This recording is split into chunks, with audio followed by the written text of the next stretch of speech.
For your eyes only. Have you ever heard those words whispered to you in a moment that felt heavier than anything else?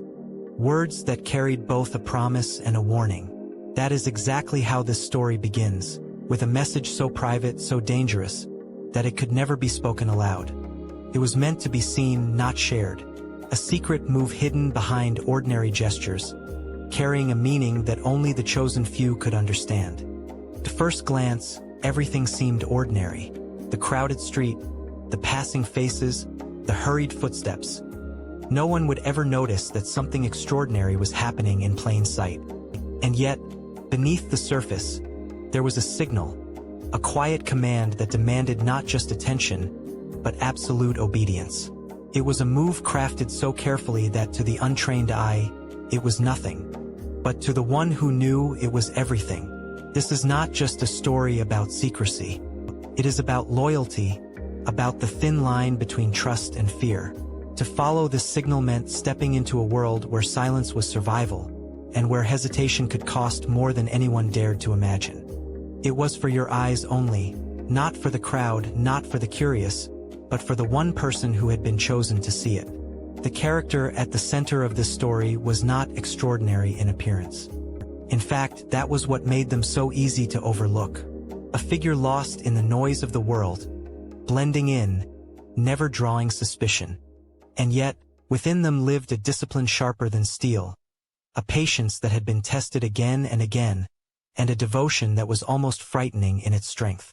They had trained for years to recognize this signal. One single gesture, a movement so small, so fleeting, that if you blinked you would miss it, was enough to set everything in motion.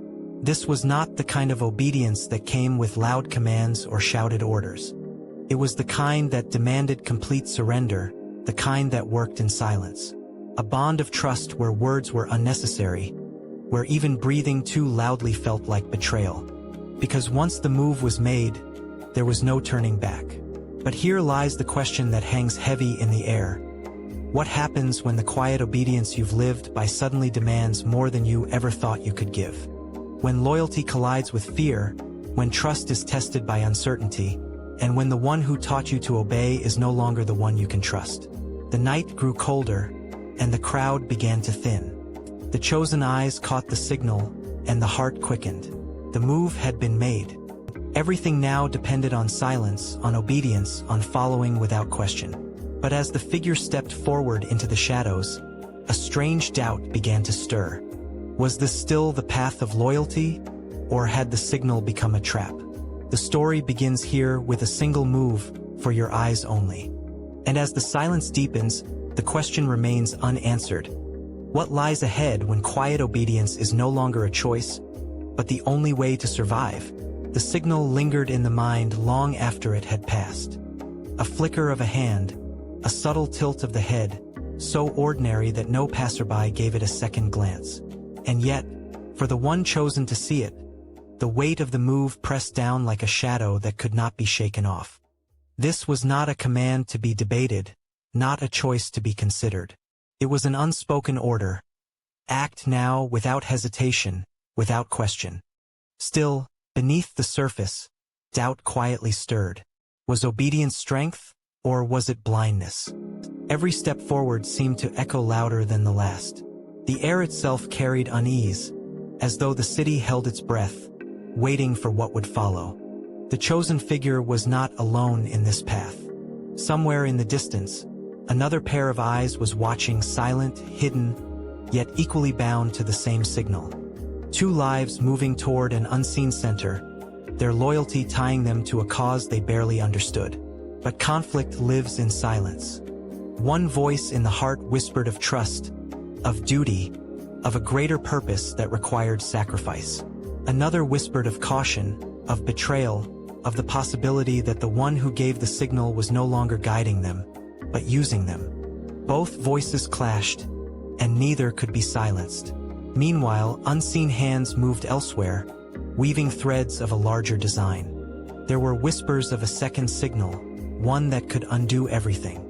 Perhaps someone else had been chosen too, carrying a different command, a different truth. If both signals collided, who would be proven loyal, And who would be left standing in the ruins of obedience? The path narrowed. Silence deepened. And the conflict was only just beginning. The night grew heavier, pressing down like a weight that refused to lift. Every corner of the street seemed sharper. Every shadow stretched longer than it should. The signal still burned in the memory, forcing the chosen figure forward. But with each step, the silence grew louder. It was no longer just quiet obedience. It was walking through a storm where no sound was allowed, where even the smallest breath might break everything apart. Then came the moment that shifted the air.